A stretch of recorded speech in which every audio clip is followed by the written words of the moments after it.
everyone, we're starting a new virtual program series called First Chapters, and in this program we are going to pick books from the Charlie May Simon Award nominees, and each month we'll read a different book, and in May we'll have a mock election and you can vote for your favorite.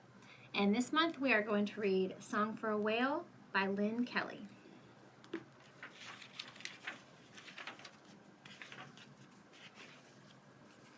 Until last summer, I thought the only thing I had in common with that whale on the beach was a name.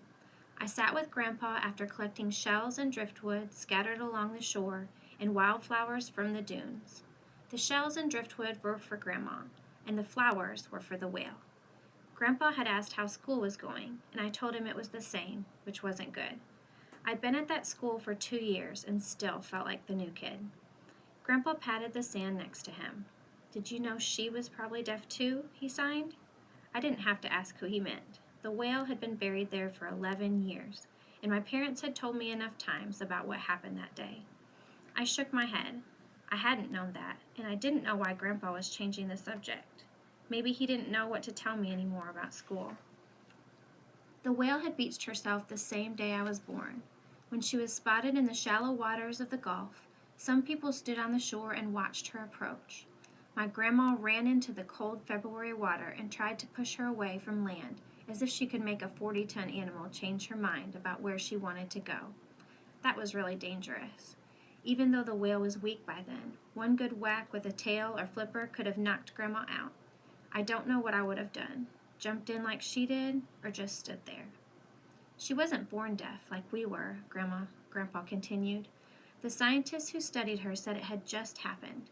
Maybe she'd been swimming near an explosion from an oil rig or a bomb test. When Grandpa told a story, I saw it as clearly as if it were happening right there in front of me.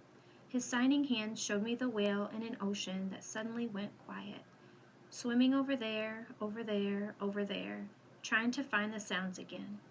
Maybe that was why she'd been there on our Gulf of Mexico beach instead of in deep ocean waters where she belonged. Say whales didn't swim so close to shore.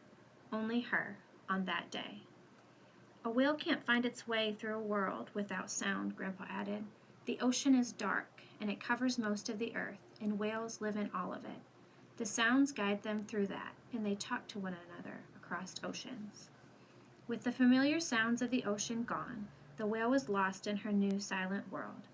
A rescue group came to the beach and tried to save the whale, and they called her Iris. Grandma asked my parents to give the name to me, too, since I'd entered the world as the whale was leaving it. After the marine biologists learned all they could from her, she was buried right there on the beach, along with the unanswered questions about what had brought her to that shore. We lived on that coast until the summer after 2nd grade, when my family moved to Houston for my dad's new job.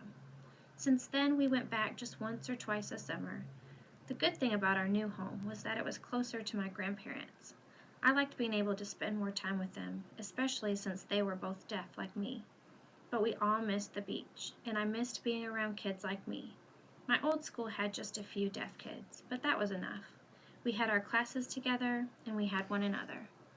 But it's different for us, Grandpa signed.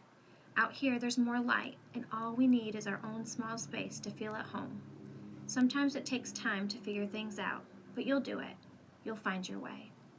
I wish I'd asked him then how long that would take. And that's it for Chapter 1. Check out Song for a Whale by Lynne Kelly from your local library.